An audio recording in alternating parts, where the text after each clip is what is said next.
সীমান্তে আমাদের দুজন ভাইকে হত্যা করা হয়েছে, আর ওপরে বসে বসে খিলখিলিয়ে হাসছে যারা বাংলাদেশে খুনের রাজত্ব কায়েম করেছিল, খুনের রাজত্ব কায়েম করেছিল সেই মুজিববাদী ফ্যামিলি।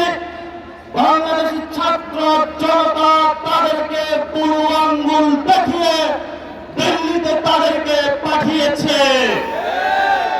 আগামীতে বাংলাদেশের 18 কোটি মানুষ যতদিন বেঁচে থাকবে, আওয়ামী লীগ নামদারি মুজিববাদী নামদারি কোন শক্তি বাংলাদেশে বিরাজ করতে হবে না। আমরা আশা করি বাংলাদেশের 18 কোটি মানুষ 5 তারিখে যে ঐতিহাসিক রায়ের মাধ্যমে জানান দিয়েছিল বাংলাদেশ রাষ্ট্র যতদিন থাকবে ততদিন আওয়ামী লীগ নামে এই দেশে কোনো আর খুনি হাসিনা এবং মুজিববাদীদের অস্তিত্ব থাকবে না।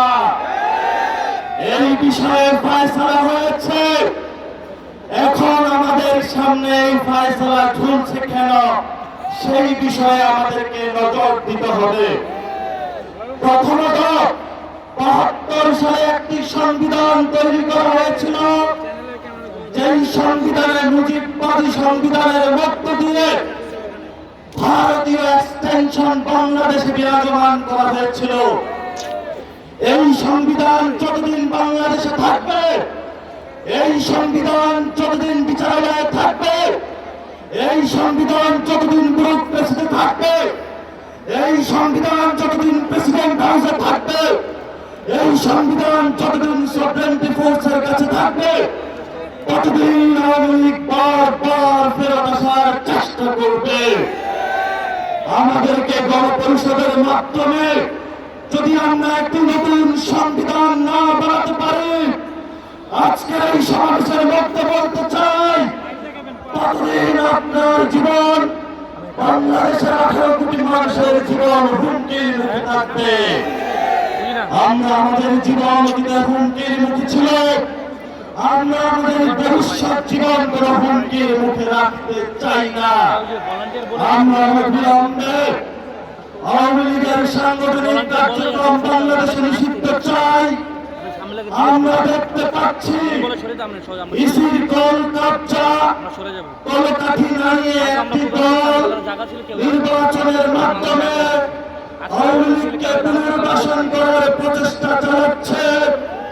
আমরা তাদের উদ্দেশ্যে বলতে চাই, গত 15 বছরে যখন আমাদের মায়েরা ছেলের দ্বারগুলিতে ঘুরে ঘুরে ফিরেছে, আমার ভাইরা যখন গুম হয়েছে, আমার ভাইরা যখন শহীদ হয়েছে, আমার ভাইরা যখন বুকের তাদের রক্ত দিয়েছে, তখন আপনাদের যারা নেতৃত্ব রয়েছে, আয়েশি জীবনে আপনারা ভোগ বিলাসে মত্ত ছিলেন। আওয়ামী লীগের সাথে কনস্পাইরেসি করে যখন এই পল্টন বাজারে যখন বাইতুল মুকাররমে অসংখ্য সমাবেশের ডাক দেওয়া হয়েছে, পুলিশের অস্ত্রের মুখে তারা রক্ত দিয়েছে, আর ওইখানে আপনারা রুমে বসে নেগোসিয়েশন করেছেন। আমরা আপনাদের ড্রামাগুলো দেখেছি গত 15 বছরে।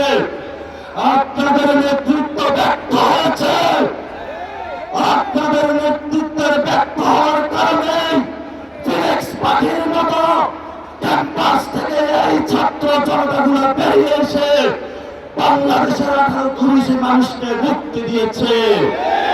ভবিষ্যৎ বাংলাদেশে যদি নেতৃত্বের প্রশ্ন আসে, তাহলে এই ছাত্ররা নেতৃত্ব দিবে, এই ছাত্ররা সচিবালয়ে নেতৃত্ব দিবে, এই ছাত্ররা আর্মিতে নেতৃত্ব দিবে, এই ছাত্ররা বিশ্ববিদ্যালয়ে নেতৃত্ব দিবে, আর এই ছাত্ররা পার্লামেন্টে নেতৃত্ব দিবে।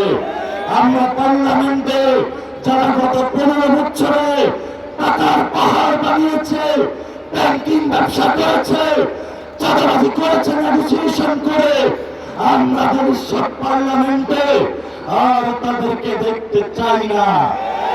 আমরা যারা বুকের তাজা রক্ত জড়িয়েছি, 15 লাখ নেতা কর্মী যারা চালিয়েছে তারা ভবিষ্যৎ পার্লামেন্টে যাবে। যারা এখনো বসে বসে হাস্যরসে খিলখিলিয়ে হাসে, কোন দিকে পারে তাদের আপাকে বাংলাদেশে নিয়ে আসার জন্য। বাংলাদেশে দুই ফ্যামিলির যে রাজত্বের কথা 5 তারিখে রায় হয়েছে, আমরা ডাইনাস্টিক পলিটিক্স বাংলাদেশে চলতে দিব না, ইনশাআল্লাহ।